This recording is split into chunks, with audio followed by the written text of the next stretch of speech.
Once upon a time, a certain official serving as the governor of Hunan dispatched a subordinate official with the task of escorting 600,000 taels of silver to Beijing.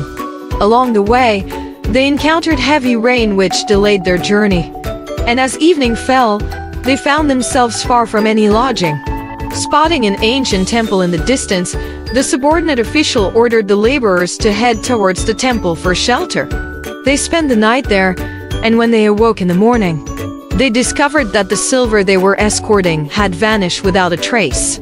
Everyone was shocked and bewildered by this strange turn of events. The news of the missing silver was eventually reported to the governor, who suspected the subordinate official of falsehood and planned to punish him. However, during the interrogation of the laborers, their accounts were all consistent. The governor then ordered the subordinate official to return to the temple and investigate the matter further. Returning to the temple, the subordinate official noticed a blind man sitting in front of it. The blind man's appearance was quite peculiar, and he claimed to possess the ability to discern people's thoughts. The subordinate official approached him and requested a divination. The blind man said, "You must be here concerning the lost silver." The subordinate official confirmed this and recounted his situation, including the fact that he had been heavily reprimanded by the governor due to the missing silver. The blind man advised him to find a small sedan chair carried by two people and to follow him. The subordinate official obtained a sedan chair and had it carried by the laborers, while he and his assistants followed the blind man's lead. The blind man directed them to head east, then north. They continued in this manner for 5 days until they entered a deep mountain range.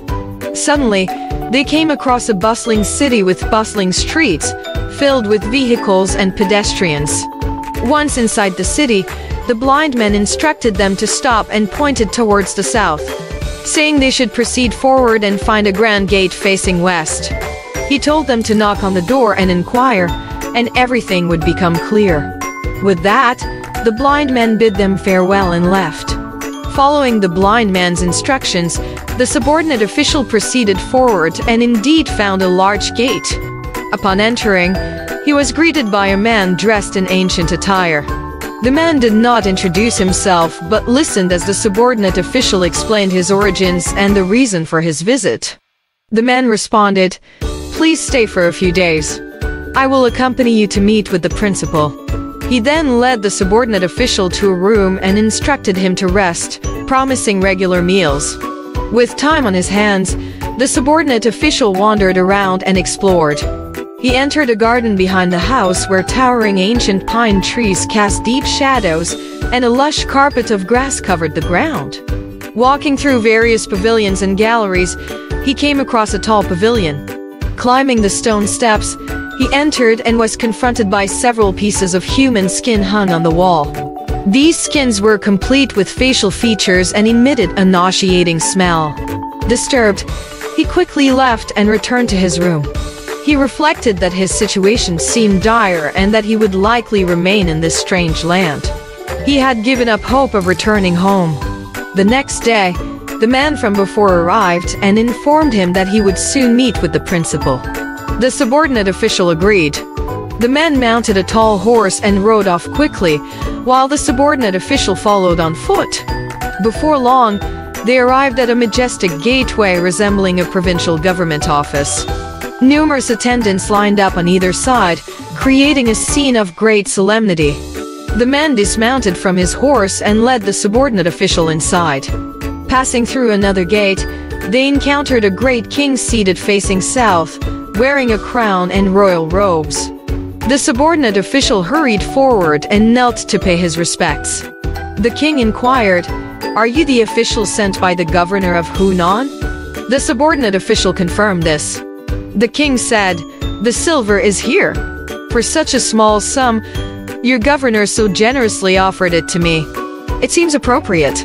The subordinate official burst into tears as he recounted the story of the governor's displeasure and the impending execution due to his inability to present the silver upon his return. The king then said, "This is not difficult," and handed the subordinate official a sealed envelope saying, "Take this back to report to your governor. It will ensure your safety." He added that the governor should make up the difference from his personal funds. The king explained that this incident was unrelated to the subordinate official and that he should not be punished. The king also mentioned that he had taken the hair of the subordinate official's beloved concubine during a previous encounter as a warning. The message concluded with a threat that failure to obey would result in the subordinate official losing his life. After the governor's death, his family shared the strange letter with others.